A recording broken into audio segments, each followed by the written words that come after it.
आफ्नो घर परिवार राम्रोसँग चलाउन सक्दैन, शिक्षित हुन्छन् भने कहाँ चलाउन सक्छन्, छोराछोरी आफू शिक्षित हुनु भने छोराछोरीले कसरी पढाउँछन्, कसरी शिक्षा दिन्छन्। त्यसरी यी सानो उमेरमा विवाह गरेपछि धेरै समस्या हुन्छ, केटीमाथि अर्काको घरमा जान्छ भने लुगा लगाउन सक्दैन। बाल विवाह गर्दा हुने समस्याबारे बताउँदै अमवा मर्चवारकी उर्मिला अग्रहरी, मर्चवारमा व्याप्त रहेको बाल विवाह अहिले केही घटेको छ, तर अवस्था त्यति धेरै सुधारिएको छैन। विवाहको बारेमा बोल्न नसक्ने मर्चवारका किशोरहरू अहिले खुलेर बोल्न मात्र थालेका छन्। विवाह होता रहे तब का कहना हम समूह में रही, तब यहाँ सुन रही कि बाल विवाह नहीं करे चाहिए, उससे ज़्यादा नुकसान होला, मतलब बेफायदा ज़्यादा होला, बाल विवाह नहीं करे चाहिए। तो हमारे पापा अम्मा शादी करता है हमारे, तो हम का कहना कहली हम अपन शादी नहीं कर ज़्यादा, मतलब कहा हम कहली हम बाल विवाहको शिकार भएर प्रतिवाद गरेकी अर्की किशोरी हुन् कोटही माई बैरघाटकी सुनिता चौधरी। सुनितालाई 10 वर्षको उमेरमा बिहे भएको भन्ने जानकारी गौन जाने समयमा मात्रै थाहा भयो। मधेसी समुदायमा सुरुमा बिहे गर्ने र त्यसको केही वर्षपछि मात्रै गौन जाने चलन छ। गाली गर्छ, जहिले नै गाली गर्छ, भन्छ त धेरै पढे लेखेको छ, म केही पढे लेखेको छैन, तिम्रो मेरो कहिले मिल्दैन। मम्मी बोले त मान्नुहुन्न भन्नुहुन्छ, यदि त जन्मस भने मेरो इज्जत जान्छ, मेरो इज्जतको सवाल छ, तर म भन्छु नै, मेरो त जिन्दगीको सवाल छ।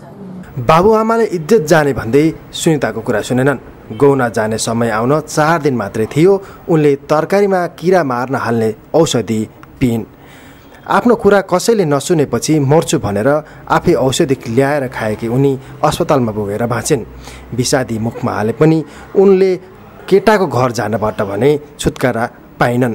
श्रीमान कम पढेको, गालीगलोज गर्ने भएकाले उनी 2 महिनाभन्दा धेरै घर भर्न सकिनन्। अहिले बाबुआमा घर जान दबाब दिन्छन्, उनी मान्दैनन्। पढाइ सदुपयोग गरेर उनले असुरैनाको डिहुलीमा सुमन हेल्दी क्लिनिक नामक मेडिकल खोलेकी छिन्। सुनिताकी आमालाई अहिले चेतना आएको छ। जेठी छोरीको घरबार नभएपछि अन्य 2 छोरीको अहिलेसम्म बिहे भएको छैन। भोग ले तब अब नाइ करब, अब एक कैली परेशानी बढ़ गई, अब लड़की लड़का के नाइ जब उठू मिलत बा तब का कैल जाए।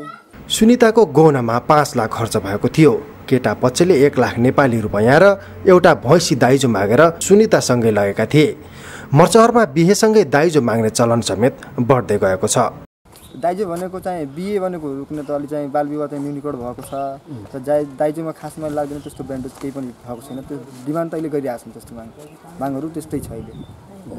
जस्तै उहाँ भन्नुभयो नि भैँसीको अवस्थामा चाहिँ सुन मागिरहेछन्, त पैसा मागिरहेछन्, त्यो मेन नगदी मागिरहेको छ। तर त्यो चेन्ज भएको छ, तर चाहिँ माग्ने भनेको त्यति नै मागिरहेछन् पैसा, जनमाथिमै मागिरहेको पैसा। बाल विवाहको विरुद्धमा किशोरीहरू अभियान नै चलाएर हिँड्न थालेका छन्।